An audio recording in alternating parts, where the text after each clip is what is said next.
us. You want to go ahead and start recording? Recording has started. Okay, well, hello. Welcome to day 3 of the Las Cruces Space Fest. And we're going to talk about aerospace career pathways. And when I say aerospace, I mean aerospace, commercial space, and defense, especially as it relates to careers in southern New Mexico. And my name is Tracy Bryan. I'm the president and CEO of the Bridge of Southern New Mexico. And this is for sure, this is one of my very favorite subjects. And I am thrilled to introduce you to our panelists today. We're going to learn a little bit more about them and how they came into this industry. I want to just really quickly, before we do that, I want to share just a couple of things. So we have a very robust set of careers in the aerospace, commercial space, and defense industries here.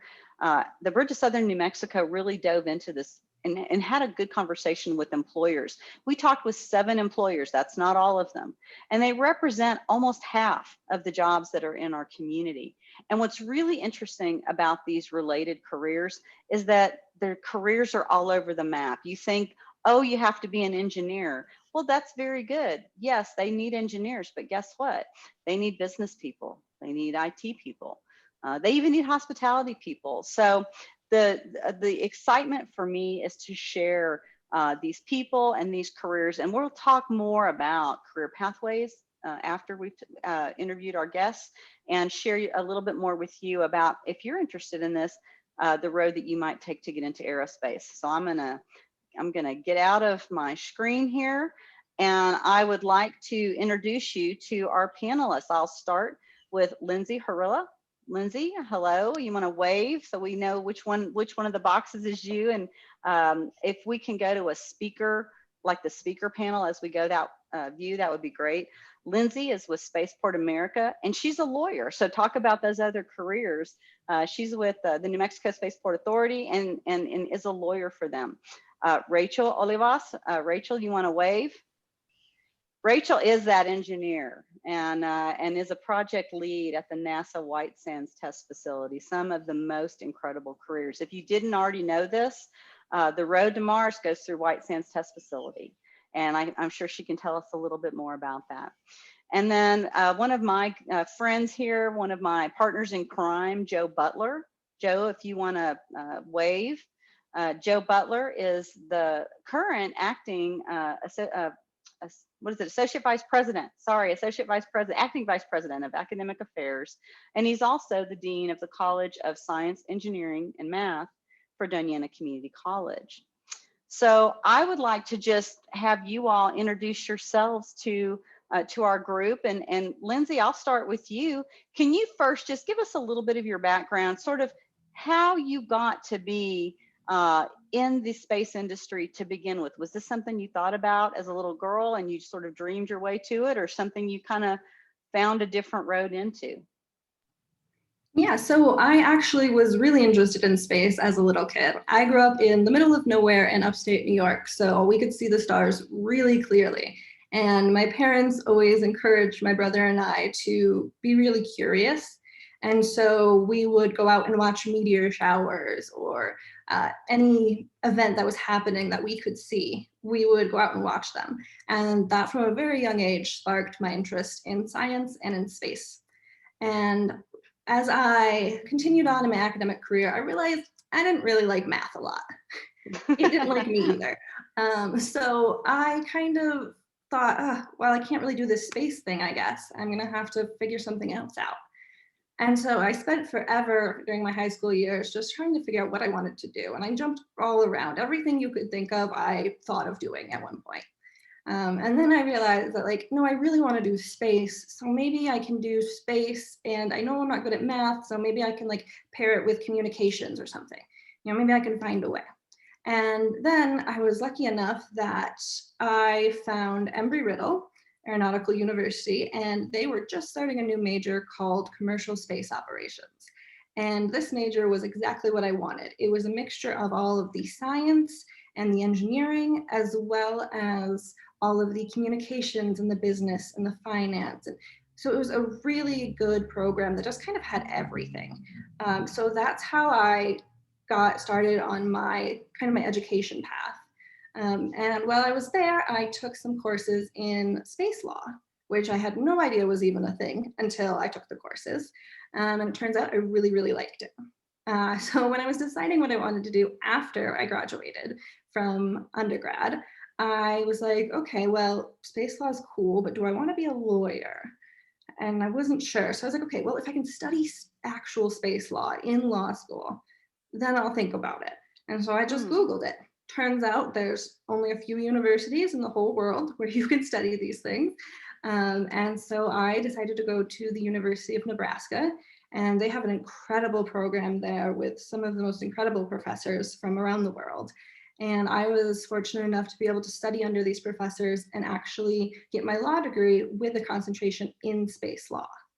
And so one thing I always say to people is that you can do absolutely anything that you're already good at or already interested in the space industry. You don't have to be an engineer, although the engineers are incredible. I could never do what they do, but there's so many ways to get into space. And I'm really fortunate that along the way, I found the way I was going to get into space. Well, Lindsay, I want you to hold that thought because I want to probe that a little bit when we come back to you. But you've set up the transition to Rachel perfectly, because Rachel is our engineer on the panel today. Rachel, do you want to tell us a little bit about yourself and your journey into the space industry as well?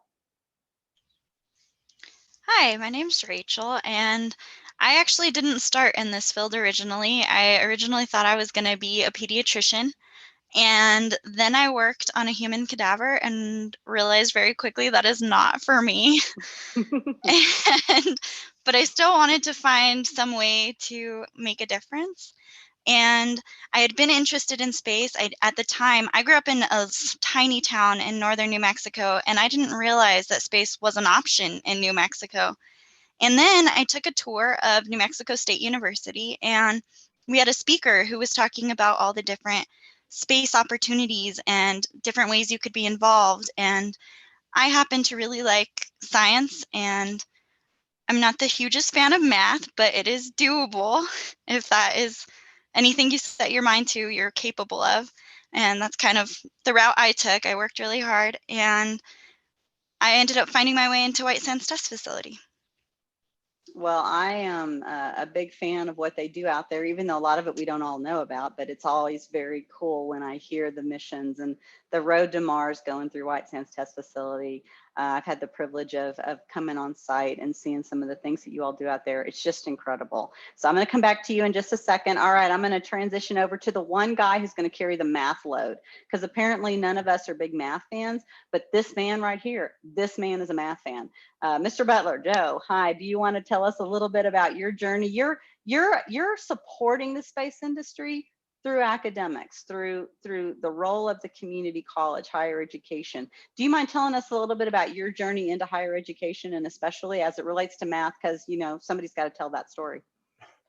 Yes, ma'am. So my name is Joe Butler. I'm the acting vice president for academic affairs at Doñana Community College, but then I still wear my hat as dean for science, engineering, and mathematics. And actually, for a little bit longer, I'm also the acting department chair for engineering and automation technology. So wearing multiple hats there. I both love and hate Lindsay's story. I love the fact that she found her way into the space industry. And as has been said several times, there are many routes into the space industry here in southern New Mexico, and Doñana Community College can help in a lot of those, and I want to eventually talk about that. But my background actually is mathematics. So I've been a college professor in mathematics, or teaching college mathematics for over 20 years, and love the field.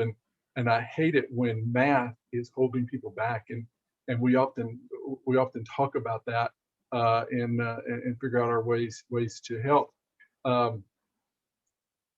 And so over time, I've moved up to administration, and I always justify it, even though teaching is my first passion. I justify it because as a faculty member in a single year, I may be able to touch or reach like 300 students, the students that are actually in my class. And as the dean for science and engineering and mathematics, I actually impact then almost 6,000 students. annually. And now as the acting vice president, I'm impacting 7,000 to 8,000 students annually. And so that's really important to me. So like I said, really what I want to share is how DACC can help support the space industry and build the workforce, help people's dreams come true. One of my sayings is, we're in the life-changing business, let's change it for the better. That's awesome, Joe. Thank you. And you'll notice that Joe and I have similar accents. I don't know if Joe considers himself this. I consider myself a New Texican. I have dual citizenship. Maybe started my journey out in Texas and I still sound like that, but very proud and happy to be a part of New Mexico. Well, all right, Lindsay, let me go back to you. Space law? That's like, what does space law cover? Tell me about that. Yeah, so space law kind of covers a huge range of topics. It kind of starts in like the international realm. You have treaties between nations about how we should use and protect outer space. And then you get down to the national level where countries have to decide how that nobody in their country breaks these rules that they've agreed to in the treaties. And then you kind of step down to the business level. So you've got all of these companies now who are that need law as any other company would need, but they also now need to think about the space laws as well. So being a space lawyer and kind of studying space law, it's really broad because there are so many areas you have to be aware of. Like at Spaceport America, we have to make sure we can do contracts with our customers. We have to make sure we're following export control rules because our technology and the technology of our customers is sensitive. We also have to understand property law because we have to make sure that we have the rights to all the land that we need to use, and maybe our customers need to cross certain lines. So we need to make sure that they can do that. There's a lot of different areas with space law. So there's more of I would call it more like theoretical at that high level, the international, where we're talking about, okay, what about mining resources from outer space? How do we do that? What rules do we want to set for those in the future who do that?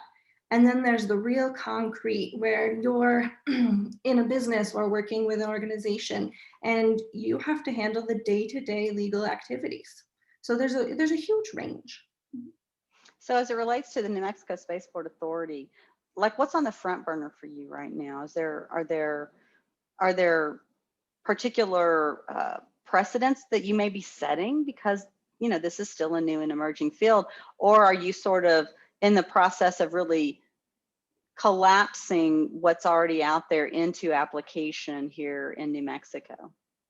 Yeah, I think a lot of what we do is take existing law and kind of tweak it a little to fit a really unique model. Because Spaceport America, we are a government agency, but we're also kind of like a commercial business in that we have customers and we have to support our operation. And we have to be competitive because there are other spaceports that are doing similar things. So we take a lot of the law that's already existing, like property law and contract law, and we just have to make sure that that works for us.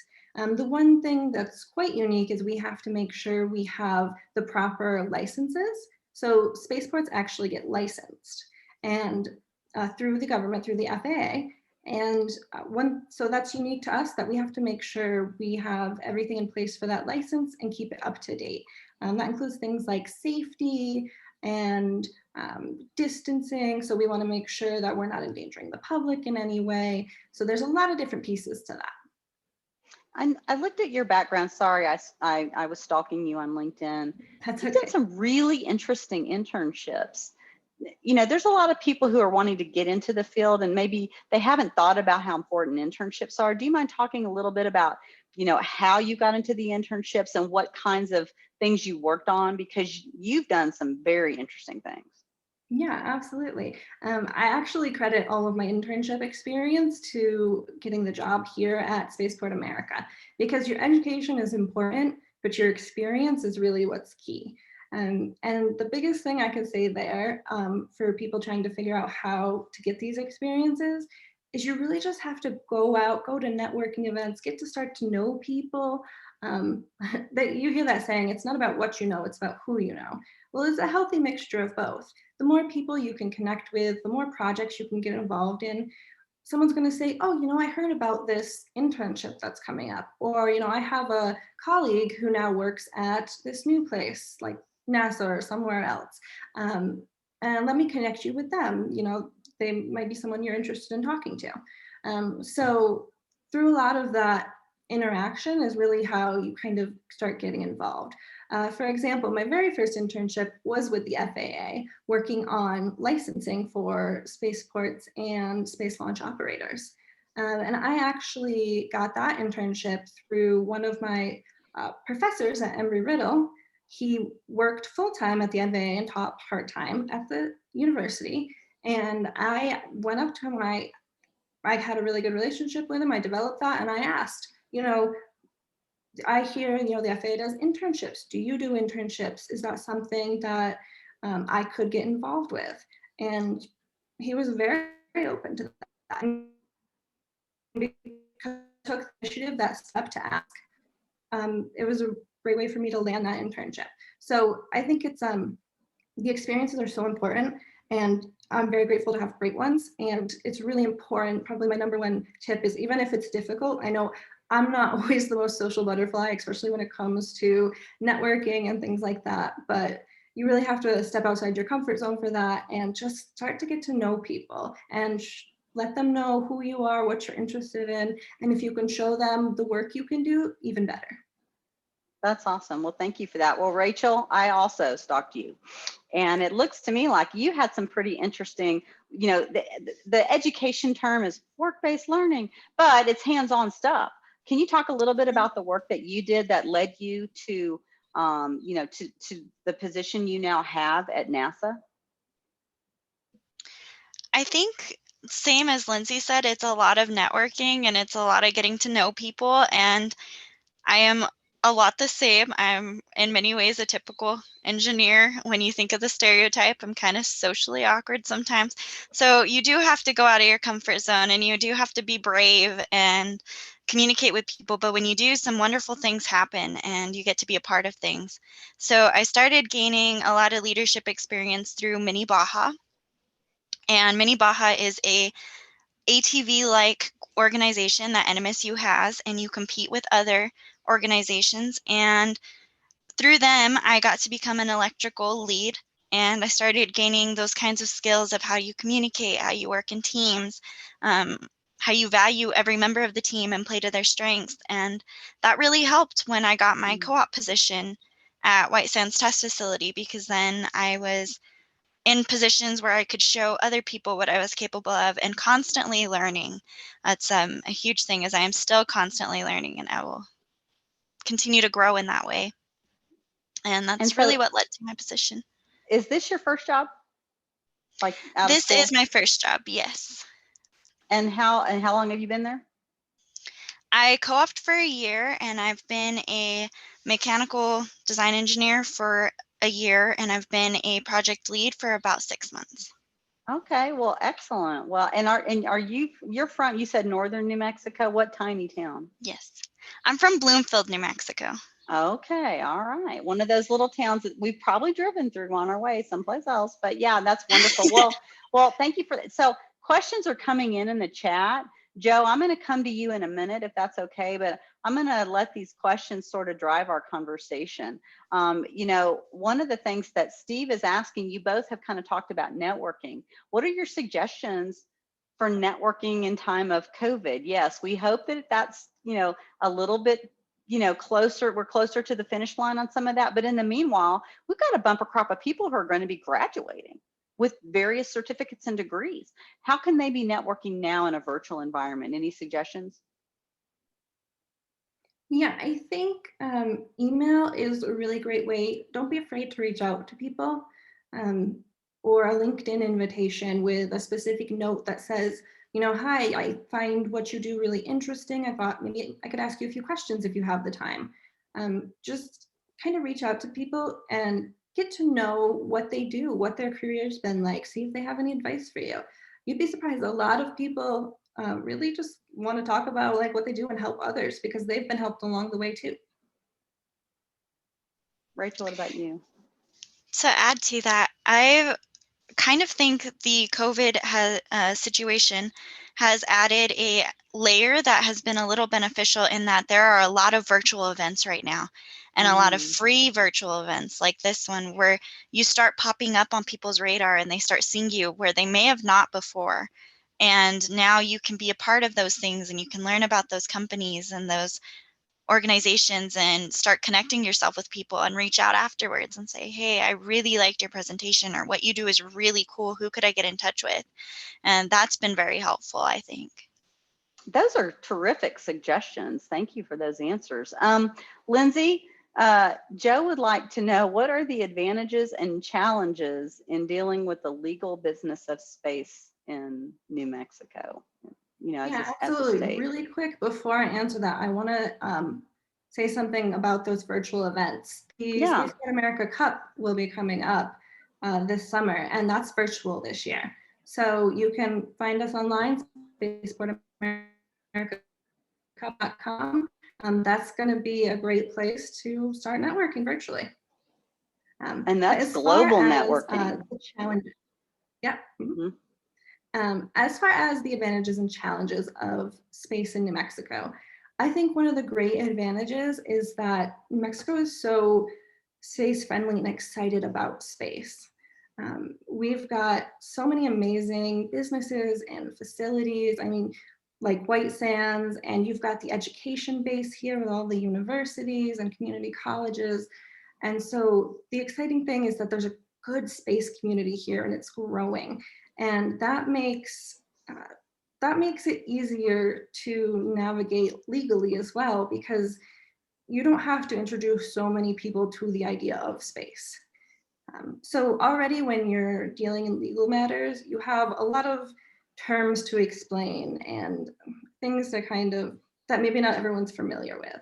And then when you're dealing in space law, you now have to explain space and the science behind it all to people, and then also explain the legal aspects. So I think one of the great things about New Mexico is that space knowledge with a lot of the partners that we work with is already there. So we can really legally just focus on those details, which is nice. So I think that's great.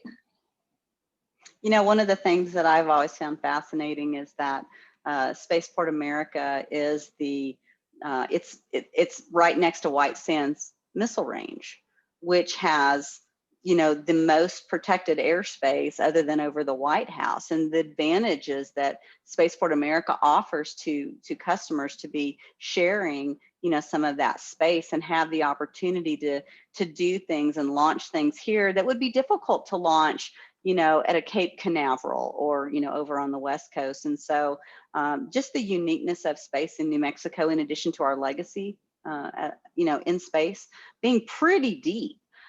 Really, I'm not surprised to hear you say that there's a lot of excitement about space in New Mexico, because we've been in the business for quite some time. But so thank you for that.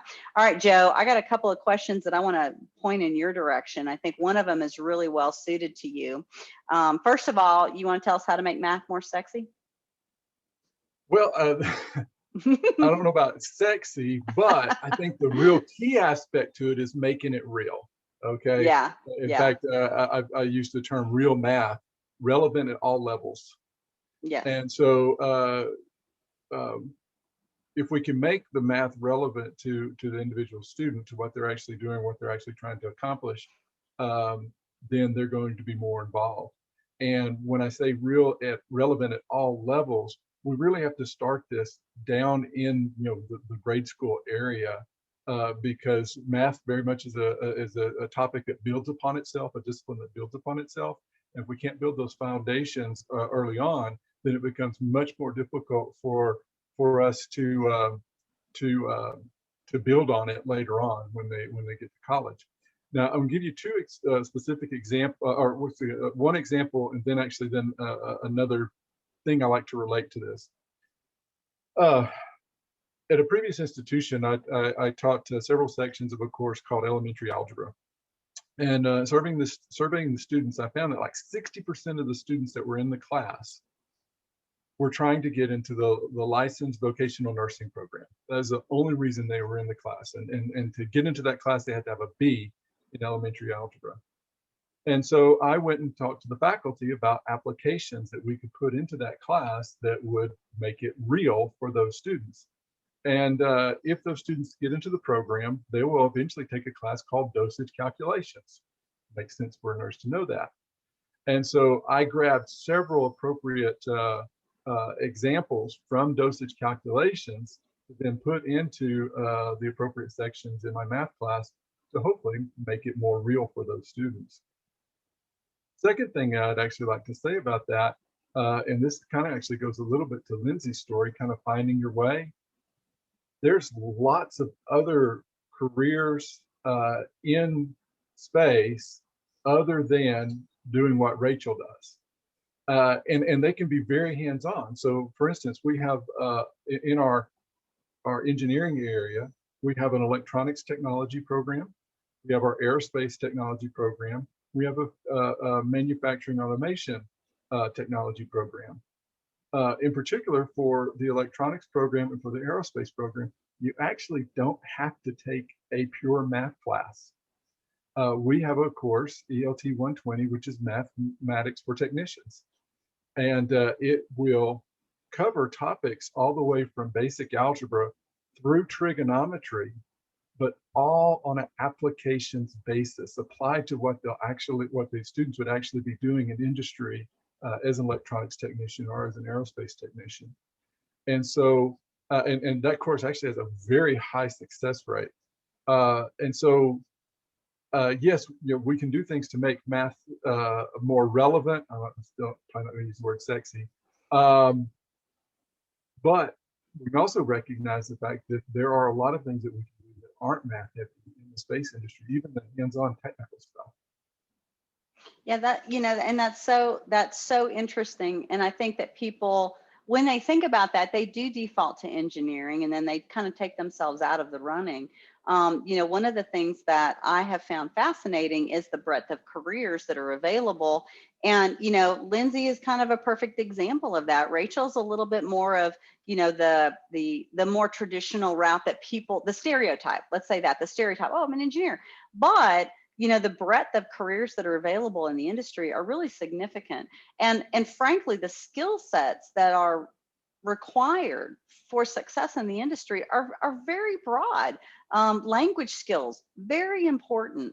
The employability skills, the soft skills, very important. So I think the breadth of skills is really important. And Joe, I think you'll be happy to know the state of New Mexico received a federal grant to develop something that no one else in the country has, and that is a career-focused math and geometry curricula that'll be offered in 8th through, I think, 10th grade. The curricula's been developed. They're working on putting it out statewide in the fall. There was some pilot folks that had chosen to test this curricula in their courses, in their classes. And what has happened is, number one, the teachers think it's the greatest thing that ever happened to them because they're getting that engagement with the student, because the whole lesson is in the context of you're an aerospace engineer, and it tells about aerospace engineer, and it gives you some career sense, and then it starts to ask you mathematic or geometric principles in the context of how you would use them in the career.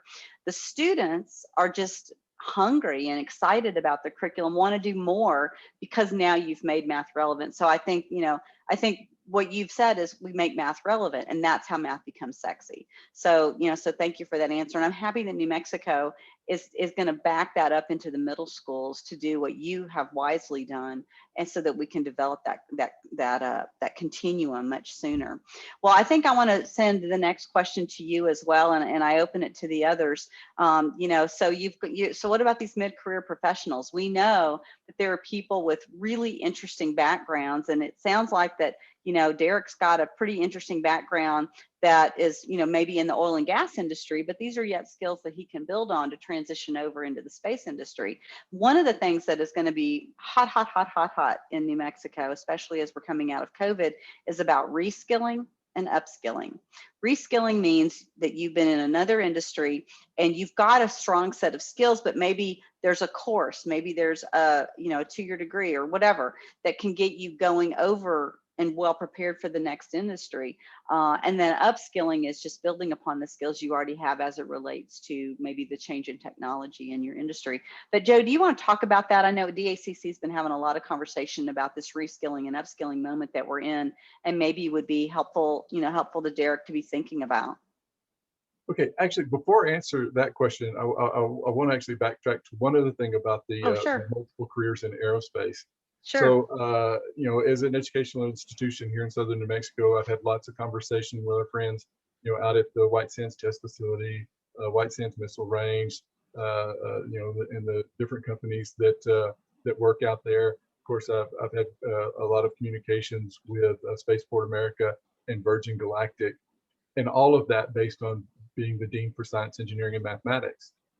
Actually, the first career opportunity that was shared with me was for a barista, and I can't remember if it was Virgin Galactic or if it was and so there's a lot of careers out there if they're asking the Dean for Science, Engineering, Mathematics about a barista.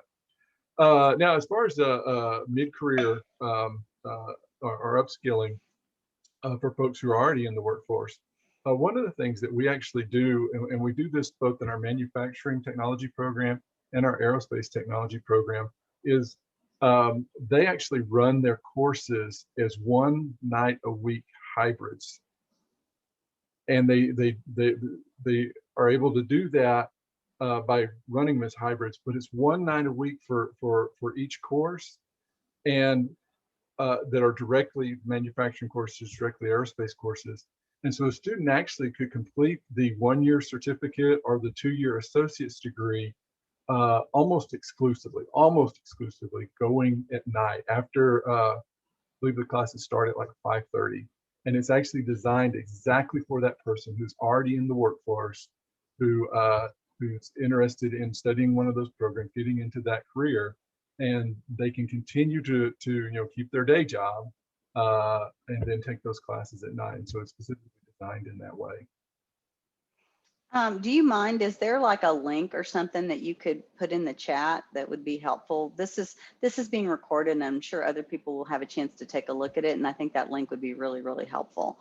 One of the things also is that there's, I learned also that NMSU now has a new digital environment where they're offering skill-specific courses as well. And I'll get that link while someone else is talking, and I'll put that in the chat as well, Derek, to help you. But what I know for sure, and I'll share this in a little bit, White Sands Missile Range hires people from the most diverse backgrounds you can even imagine, and it is very likely that your skill sets have application out there, and so that's the related defense, but there's a lot of overlap.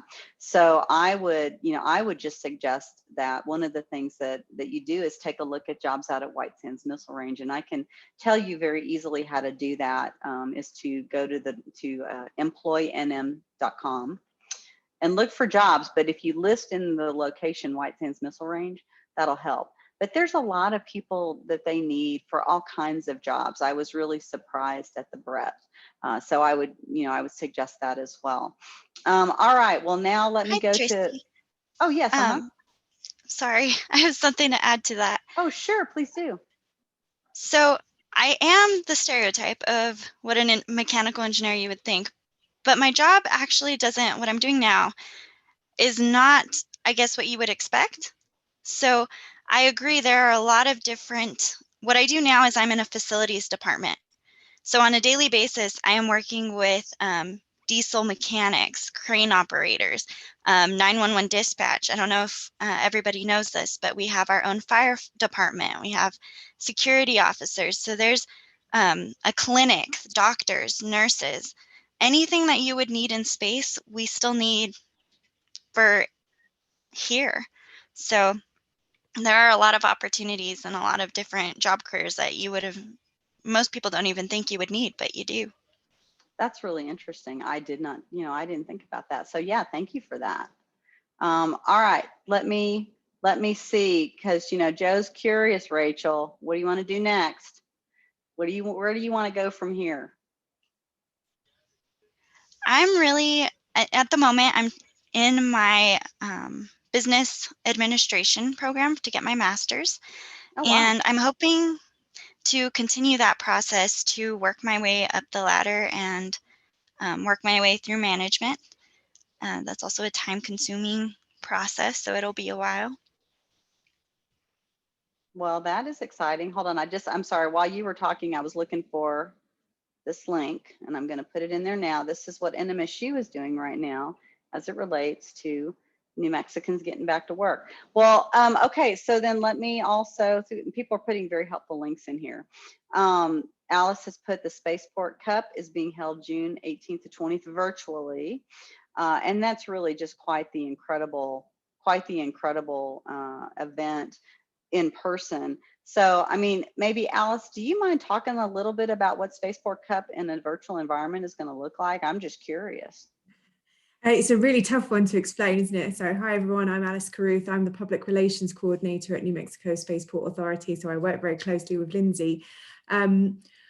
The Cup is normally a big rocket competition. So it's the world's largest intercollegiate rocket engineering competition. The whole thing is about getting students to launch rockets at Spaceport America.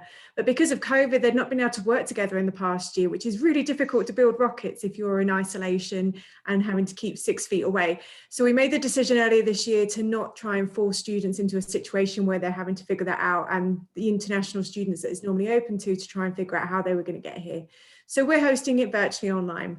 And that's been a completely new thing for us to get our heads around, because we've never held a virtual event before, particularly not a virtual rocket event. So what we're doing is a lot of technical presentations. So the students, as part of the Cup, have always been able to present their designs to the judges before they get to the point where they will launch, because they have to be able to pass certain safety standards before we allow them to launch at Spaceport America. So that part of the competition will still be available. They also are able to do rocketry grading, so that they have certain classifications for when they be able to go into professions. So that will still be part of the competition as well. So they'll still have the opportunity to do that studying side of being a rocketeer. And then on top of that, we've got presentations from people that work in the industry. I can tell you all that we've got Wayne Monteith from the FAA coming to do a presentation to students. I've got Mike Mullane, who's also going to be presenting during the Space Festival tomorrow. He's going to be coming again to do a presentation to students during the Spaceport America Cup as somebody who was a mission specialist for NASA. And there'll be presentations for those that work at Spaceport America to talk about the safety standards that we adhere to, and to really encourage that entrepreneurship idea, because that's what the Spaceport America Cup is. It's a competition, yes, but actually the students come together and you'll watch more than anything, they're helping each other out. They really want to see everybody launch successfully. So sometimes you'll see a team that comes across a problem and doesn't know how to fix it, and the team next to them will say, oh, we found that, and this is how we figured that how to work. So it's really an opportunity to network within the students, and a great recruitment opportunity. We are sponsored by Blue Origin, Honeywell, Raytheon, and they all send along recruitment people to the event, and they come and talk to the students and sort of tell them what it is they're looking for and get the opportunity to see those technical presentations. So that's a bit of an overview, and tickets go on sale on April the 19th for that, and it'll be held June the 18th through 20th. That's awesome. Well, thank you for that, Alice. Alice is our unplanned guest. She did a cameo role. Thank you for that. So, all right. So let me ask each of you guys a question. If you were talking to a young person who was thinking about this right now, I would love to know what advice you would give them. And whoever wants to start can start. I can go first since we've been going in order here. Sure. I think it's really important to find out what you like to do in general, where your strengths are. Are you really great in English class and you really like writing? Or, is it science classes that you're really into? Are you curious in that aspect? There are so many, or do you maybe you have a part-time job that's doing something that you really actually enjoy? There's ways to do all of those things in space. And so I think it's important to figure out what you enjoy doing. And that's going to change throughout your life as well. I mean, that's never a constant. You're going to enjoy so many things. But figure out what because working in space, while it's really cool, it's still a job that you're going to be doing. So you want to make sure that whatever it is, whatever your career is going to be, it's something that keeps you interested and engaged. So everything that you do now, that you're good at now, that you like now, you can develop those things further and end up in space. That's really good advice. Thank you for that. Rachel, what about you? I agree with what Lindsay said, and I would also add to that to not be afraid of those changes and to embrace who you are and to not be afraid if that changes tomorrow. We're in a unique place where our jobs are constantly changing. When I started as a co-op, I was in the propulsion department, and now I'm in facilities. So even when you think you know what you're going to do for forever and where your set path is, it can change very quickly. And it's okay. And to accept that and to grow with that is a beautiful thing. You know, and I always want to make sure that I tell students when I have the chance to talk to them, you know, if you're going to work for NASA, it's there, you know, there's the public, what we would call the public sector, which were governmental related careers and jobs, and then there's the private sector, which is like Virgin Galactic, where it's a private company. And one of the things that students will very likely, you know, on this career path, they'll need to get a top secret clearance as part of the jobs with the government. And I think that's really important for students to kind of have a sense of that process going in, because it will allow you to make really good decisions as a young person on the way, because there are things that can discount you. I mean, you could do something at 14 or 15 years old that would make that career not available to you later. And it's really important to have an awareness about that as you think about the future and preparing for that. I'm very excited that NMSU actually has recently launched in their physical sciences lab a program called the Crew Program. And what it allows NMSU students to do, as an example, is to work on projects where they're working to secure their top security clearance while they're working on that project, so that they're instantly employable in some of those opportunities. And you don't have to have that to go to work out there. I'm not saying that at all, but I think it's really important for students who are thinking about the future to think about those things, to think about what's on social media, because it doesn't matter where you're going to work. Those employers are looking at your social media accounts. So, you know, so it's really neat to like you're saying, Rachel, be yourself. And I think that's really important. And I think it's really important too to make really smart decisions on your way into this industry. So thank you for that. Joe, you give people advice all the time. And I do want to point out that a DACC student could be a high school student taking a dual credit course. It could be a person just out of high school, but it can also be an adult, maybe an adult with a family who's trying to complete a class or a degree, earn a certificate on their way into a career. What kind of advice, you know, are you giving to students? Right. So the first thing actually is really just to piggyback right on top of what Lindsay said, and that is to really do career exploration. And in fact, I'm going to drop a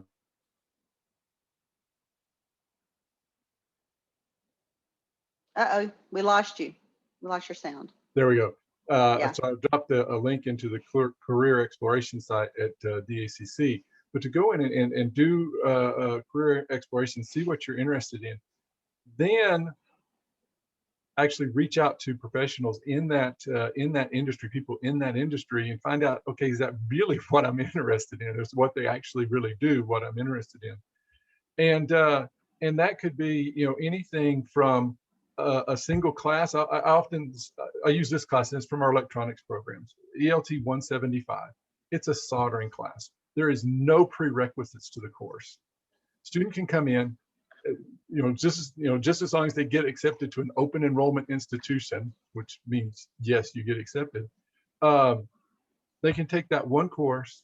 They can actually earn 3 industry recognized certifications out of that course and get a job just in that one course. My hope is that builds an interest in electronics for that student, and then they'll actually take more courses, and maybe they get all the way up to a certificate, which means they can get a better job. Maybe they go ahead and complete an Associate of Applied Science in electronic technology. and get an even better job. In fact, several of our electronic technicians get hired out at Southwest Range Services that operates out of White Sands Missile Range. And the starting salary is in the low 60s for a 2-year degree. That's not bad, and that's not bad for Las Cruces. And so really do that career exploration, not just like, oh, I'm interested in that or interested in this. Then go talk to the professionals and do your homework on what the jobs pay. That same electronics technician, they'll hire an engineering, a person with a bachelor's of science in engineering technology from New Mexico State University. Fantastic. They'll start out one pay level higher than that 2-year degree. And so, really some things to think about there. And then the other thing that I always advise, because it's my background, I teach math, that's what I know. If you really want to go, if you really want to be that straight engineering track, you got to recognize that there's going to be a lot of math that you're going to have to take. And so you really want to work on it early. It saddens me, and that was the sad part of Lindsay's story, when I hear people say, oh, I wanted to do this, but I couldn't do the math. And I just hear it too often. So well, thank you for that, Joe. Do your studying on career exploration. Yeah, that's excellent advice. And since Joe has kind of left a very nice handoff for me, I want to interrupt this scheduled broadcast to share with you a little bit more information about we know about careers in the aerospace, commercial space, and defense industry here in Doña Ana County specifically. I'm gonna go back to my screen here where I was sharing with you the variety of careers, but this is what we learned specifically. What we learned specifically is that we know we have a career pathway here. Now, it's a map. If you're the individual, it's a map. If you look across the bottom there, you'll see it's not everything, but it's a sampling of the skills that are the lower level of skills, the middle level of skills, the higher level of skills. And don't ever forget, you can be an entrepreneur in this field because there's discoveries happening all the time, and you can commercialize that. So you can see the different pay scales. The further up you go in the skill levels, the salaries increase. Now, if you look at the green there, those are the educational tracks that are available right now in our community. And we're really fortunate because not everybody has this. So in high school, you can make career decisions in career and technical education to get a number of certificates while you're actually still in high school. We have a relationship between our high schools and Doña Ana Community College that offers through dual credit courses some of those certificates as soon as high school. But then of course you can go into Doña Ana Community College to earn a career like skills related certificate like welding, soldering like Joe's talking about, but you can also earn 2-year degrees. New Mexico State, without question, is an excellent place to prepare for a 4-year degree or higher. And we've got relationships from one to the other. The goal is to go from one to the other as seamlessly, as quickly, and as efficiently as possible, because you don't want to spend a lot of money on higher education that you don't have to. If you kind of know where you're trying to end up, then you know how to use the education choices available to you, and you can get there faster.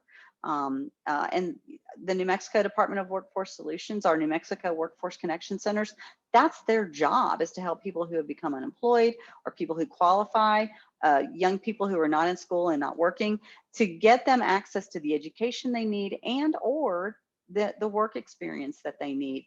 If you look at the hands-on experiences, it's really what both of our people that are in the industry have said. They got hands-on experience while they were in education, student internships, part-time jobs. For some of those union skills, there's union apprenticeships, paid internships and co-ops. And then for our entrepreneurs, the Arrowhead Center at NMSU, it helps everybody. It's not just helping NMSU students. It's available to everybody. It's available statewide.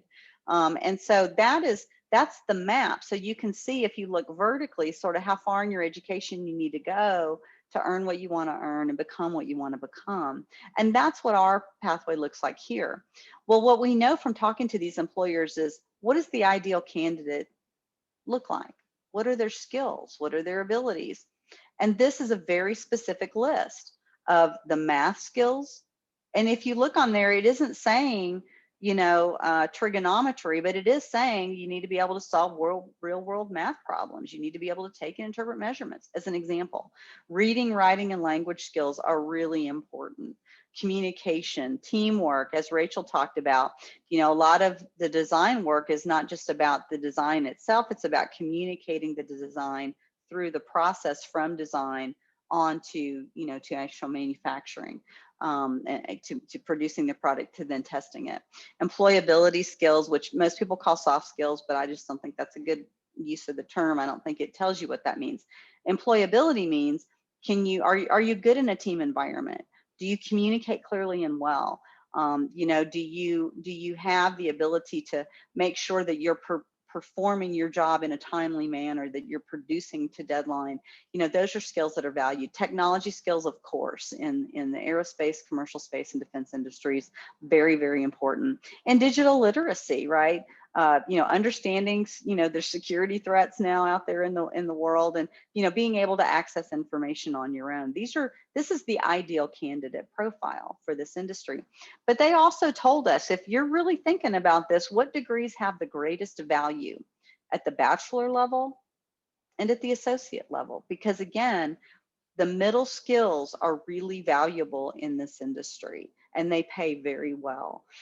So, you know, 4-year degrees and higher, 2-year degrees. There's also, you know, the skilled certificates that people are looking for. And this is a list of those skilled trades that have great value to this set of employers.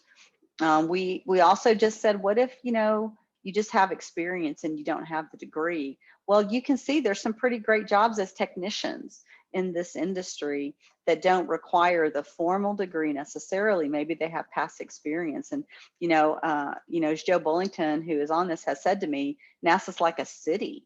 And so, you know, that means that there's a host of different careers that have nothing to do with the actual space itself, like, you know, like we were talking about before with the firefighters, that they've got their own fire department out there. So there's all kinds of careers, and maybe your experience outside of the industry has great value within it. We also know, if you're looking at programming languages and learning programming languages, we know which ones matter to this industry and are most utilized. And we also know that these are some of the best paying jobs in our community. You can see that the average income, you know, is covering a pretty good range. The median income in Doña County is, I can't remember if it's 40 now, I think it's 40. And so these jobs are high above our median income. And that's on average. So there's obviously some higher and some a little bit lower. And all of this information can be found on the British Southern New Mexico started this website. It's called newmexicotruetalent.org, newmexicotruetalent.org. And I'm just going to real quick show you how to find this information. I'm going to stop sharing this screen, and I'm going to share the website itself. So this is newmexicotruetalent.org. You'll see that we changed the picture there, but the information I just shared with you and a lot more is available on the Career Pathways tab. So if you click on the Career Pathways tab, you'll see these are the top industries in our county and in our area. And if I click on the Aerospace tab, it'll take me to both the career pathway itself, but it'll take you to a summary of the data I just shared with you. And if you want to see the full report, you can click here, and it's really interesting information.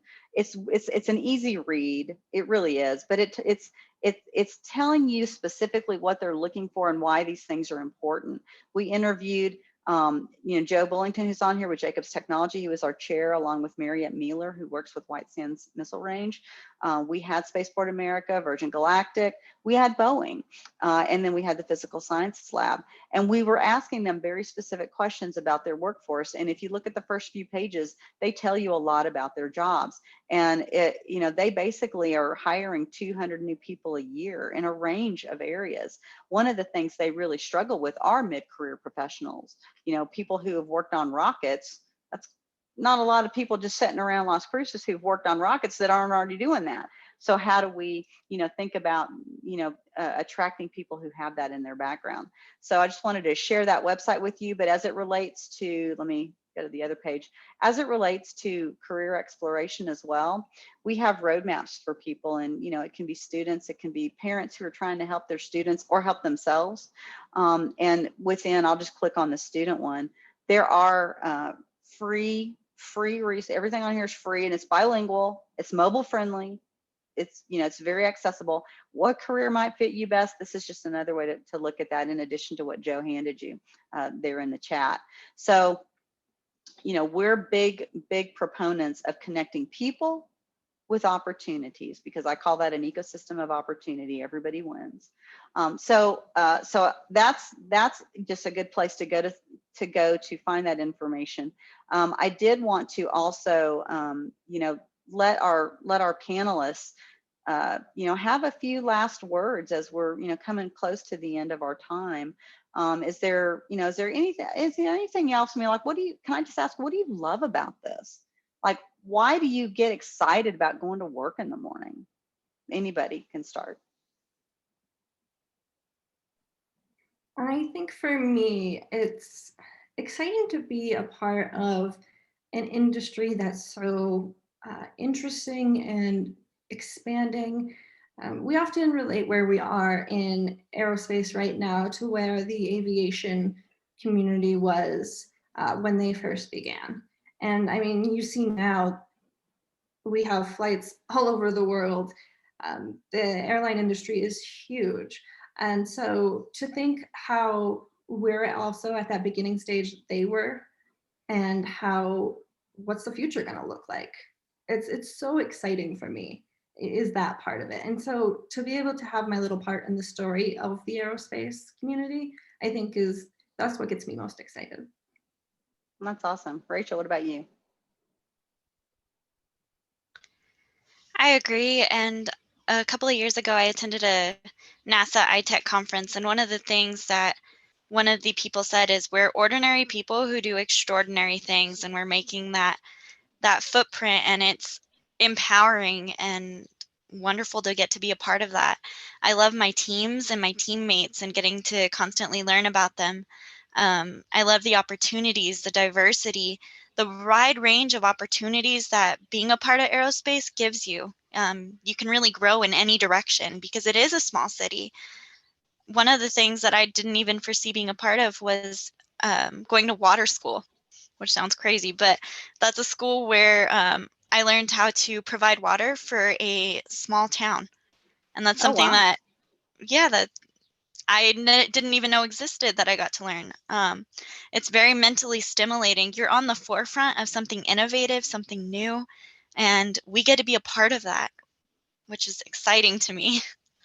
That's awesome. That is really cool. Well, Joe, you obviously have been doing this for quite some time. We've heard that you're very passionate for taking the scare out of math. I mean, and I appreciate your passion for that. What gets you excited about, going and sitting with students and, helping them get where they're trying to go? As I said before, we're in the life-changing business. And then I add on to that, let's change it for the better, because, you can change lives in a negative sense too. But it's those success stories that just, keep you going. And I'll share one particularly because it's associated with the aerospace industry. We had a student recently graduated. He's one of those mid-career, except for his career he was janitorial staff and making minimum wage in Las Cruces in his low 40s. He's about 42. And so he was in the aerospace program, and he was taking those classes at night. So he was working his job during the day, taking the aerospace classes at night. And now he works for one of the White Sands. I can't remember whether he's at White Sands Test Facility or White Sands Missile Range, and he's making the low 60s. And so we've changed that life. And as you and I have had the discussion, because that not only impacts his life, but that impacts the life of his kids, that's going to be have a multi-generational impact. There's another story that's not aerospace related, another person who's actually on the janitorial staff at DACC. And I played a very tiny part in her earning her associate's degree. In May, she will graduate from New Mexico State University with her bachelor's degree, and she's already enrolled in a master's program. Wow. And so, I mean, it's those stories that really get us going. And then I want to share 2 opportunities. One of them I accidentally already dropped into the chat. It's Step to NL, and it's preparing students for STEM career, and it's associated with the National Laboratories. That's what the NL actually stands for. Applications for the Step to NL program is up. The website has more information. There'll be 20 students selected from New Mexico State University, 20 students for DACC, and it really kicks off this summer in summer 1 with a college algebra course paired with a summer math boot camp, which will have applications specific to the engineering field. And we'll pay students $500 to participate in the program. The fees for the course are waived. So basically there's not a cost. They just get paid $500 to participate. And then I also want to share a STAR program. This is also a collaboration with NMSU. Tracy, you mentioned earlier about the many pathways and connections within southern New Mexico. So we have these pathways with the public schools, whether we're talking about Gadsden ISD, Las Cruces Public Schools, Hatch Valley, and they can take dual credit classes, and then they come on to DACC, finish that off, and then we can transfer them all the way up into New Mexico State University with wonderful programs. So STAR program is one of those.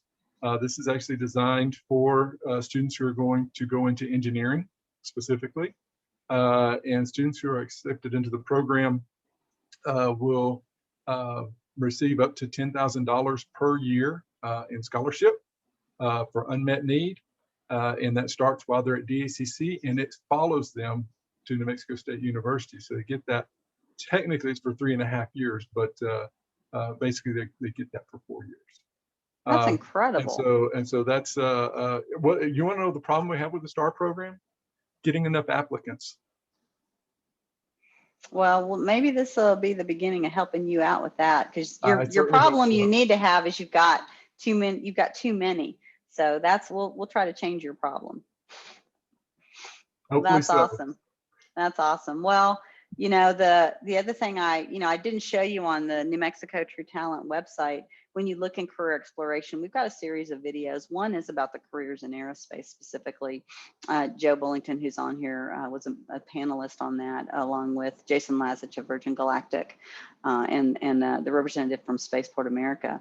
We also have one about White Sands Missile Range, and each of those stories starts with a person, an actual, Las Cruces, who through educational institutions here found themselves in incredible careers there. So just some other resources for illustrating the kinds of careers that are out there, available on NewMexicoTrueTalent.org. One of the best stories I have is actually related to space. Early in my career, I worked for an ice cream company that most people have probably heard of around here called Bluebell, and the astronauts were actually taking the docking station to the space station Mir on the shuttle mission. That was their mission, and they were taking freezers up, but the freezers were to bring back samples from the space station, and they didn't want those freezers going up empty, so they stocked it full of Bluebell ice cream. And I got to go after that and debrief, that sounds so official, debrief the astronauts about what ice cream does in space. Well, that's the kind of stuff that like NASA is testing, every day out at NASA White Sands Test Facility. So it just, the things that go on in these industries, they're just incredible. The private sector commercial space industry is enormous. Joe, I know that Joe Bullington, sorry, you're on the call. Can you tell me how many $1 trillion industry the space industry is? And you can put it in the chat or you can pop on either way. I don't remember the exact number. Alice may remember this. I know it's in the Spaceport America briefings, but it's It's in something like it's in the I don't know if it's the trillions yet, but it's certainly in the billions, and expected to be within the multi-trillions. Oh, Look at that, she's going to Alice. show us the slide. I'm super impressed right So now. I'm tap dancing here, and she gets the real information up. Yeah, Alice, have you I use this there you slide a lot. I think it's really important for people to realize that currently it's around 5.7 billion. And it's gone up drastically in the last 20 years, as you can see from that chart. And we didn't make that chart. That was sourced, as you can see, from CNBC, and it came from Bryce Tech. So it's good to see that it's an unbiased chart that shows you just how important the space industry is right now. And I think equally impressive is how fast it's growing in southern New Mexico, which is, you know, the big focus of what we're talking about today. It's growing rapidly here. Yeah, there's this industry is not going away, and you know, being a part of it is so exciting. And the fact that we can have these careers available right here, we don't have to go to either east or west coast. Right here in southern New Mexico, life-changing work in the space industry is taken off. Really, I think is a great story to tell our students. It's a great story to tell those who live here who have maybe never even thought about this. But now all of you, by the way, are now commissioned as ambassadors with this message about how important this industry is. Well, as we're getting close to our end time, I just wanted to give the panelists any final words, any final comments that they would like to offer as we wrap up our discussion about careers in the aerospace industry. Well, just to tag on to the growth, we had one of our industry partners reach out to us a year ago with 16 technician positions available. And those were positions that started in the low 60s. Wow. We could give them 2 or 3 student names. Wow. That's what we had at that time, because there's just such a need out there. And right now we don't have we have the capacity, we don't have the students. Well, this is definitely, if you're going to pursue education, and by the way, don't think you can't afford college. Please don't think that. There's so much money available for college right now. And depending on what your financial situation is, it's very likely you can go to college for very close to free, which is my favorite price. But you can get as much education as you need to get where you're going. And if you are going to spend any money at all on education, make sure you're getting a return on that investment. And what do I mean by that? That you don't go into $80,000 of debt to get a college degree that's going to pay you in a career that makes $25,000. Well, these careers are going to pay you back. And try not to take a loan. That's my advice. But but make sure that the career you're aiming for has the return on investment for whatever you do invest in your education. I think that's really, really important. And that's one of the reasons these careers are so very important. So thank you for that, Joe. Any final words, any final comments? I would like to make a plug for the STAR program that Joe mentioned. While I did not grow up in New Mexico, I was able to do dual credit courses in high school where I grew up. And I actually was able to save myself an entire year of my undergraduate degree. So I can't say enough good things about dual credit courses. Well, I appreciate that. You can be my new dual credit poster child, because I am, if anybody in New Mexico is beating the drum about the importance and the economic impact of this academic program, it's me. So thank you for that. That's really helpful. Any final words, Lindsay? Anything else? Oh, those were my final words. That's it. All right, sweet. Well, thank you for that. Thank you. Rachel. I agree with that too. I actually did the same dual credit program in northern New Mexico, and it really did. That was my exploratory phase in a way. That's where I got the cadaver experience. That's where I really got to find what I wanted to pursue, and it did end up saving me a year, and it allowed me to catch up on my math, because I do not think I would have been ready otherwise to enter an engineering field where I was at with my math classes at the time, had it not been for those opportunities. So also a huge supporter of taking advantage of the opportunities that are available to you. Well, and your story is interesting because you also learned what you don't want to do, right? I think that's valuable. And honestly, figuring that out in high school is way cheaper than figuring that out at college. So, well done. Good job. You can be my other dual credit poster child. I'll be calling you. All right, Joe, anything final for you? And Joe Bullington, you pulled yourself up on there. Do you have anything you're wanting to add to this conversation? Wait, you're muted. Let's let Joe Butler do his wrap up first, and then I'll say All something. right. All right. Well, I'll just add, we're in life-changing business. And so if anybody wants to have their lives changed, please feel free to reach out to me or to the wonderful counselors that we have available to us, advisors that we have available to us at the ACC. And they will help you learn what it is that you want to do, where your strengths are, and they'll get you on that process. Thank you for that, Joe. Thanks for being part of the panel, all of you. All right, Mr. Bullington, what you got? I just want to say thank you to all of you who did the panel. So Alice and I are on the executive team for the Las Cruces Space Festival, which is, of course, putting this on. And you guys have done a great job today. And we are going to pull both of you more into this kind of stuff because you're doing a great job of telling the story and hopefully getting people interested. So thank you so much. And also, I want to say, Lindsay, it warms my heart to know that you found a lot of people who are interested in space and know something about it, because those of us that have been around here for a while, it wasn't always that way. And we've done things like Space Festival and Bridges, Southern New Mexico, and NMSU and DACC have all been trying to do things. A lot of us have been trying to do things for a long time to get people more aware of what's going on in space around here. So if you got some of that sense, then hallelujah. Thank you. I just want to say, Lindsay and I actually met before we both joined the New Mexico Spaceport Authority at the ISPCS conference here in Las Cruces, and that's really how we found our foot in the door and got our way into the New Mexico Spaceport Authority. So there are opportunities and network opportunities here, and we're hoping that the Space Festival will fill that gap for a while until we can figure out if we can bring in another professional conference down here to Las Cruces. And I also want to add that New Mexico colleges are in a fantastic position right now. In 2019, we had 100 teams compete at the rocketry contest at Spaceport America Cup. And out of those 100 teams, we had 2 New Mexico universities in the top 5. And I've just signed up the 3rd university. New Mexico Tech are also going to be joining in 2022. So we're in a really great position to turn out really good quality students that will have opportunities to get into careers in aerospace throughout the whole of New Mexico. Because yes, we focus on the southern part. We've also got Los Alamos, we've also got Sandia in the north. And we really got to show off that New Mexico is the place for space and there is opportunity here. Absolutely. Absolutely. Thank you for that. Well, thanks to those of you who joined us for our time on Sunday. But hey, send this to people, share this information. This is how we change lives, is by helping people know that these opportunities are available. I want to thank the Las Cruces Space Fest for letting me moderate this panel. They know that this is my passion every single day. And I'm really excited to learn more and to meet Rachel and Lindsay, who I didn't know till today. Thank you guys for your contribution to space. Joe and Alice, you guys do amazing work for the Las Cruces Space Festival. Thank you for your contribution to space.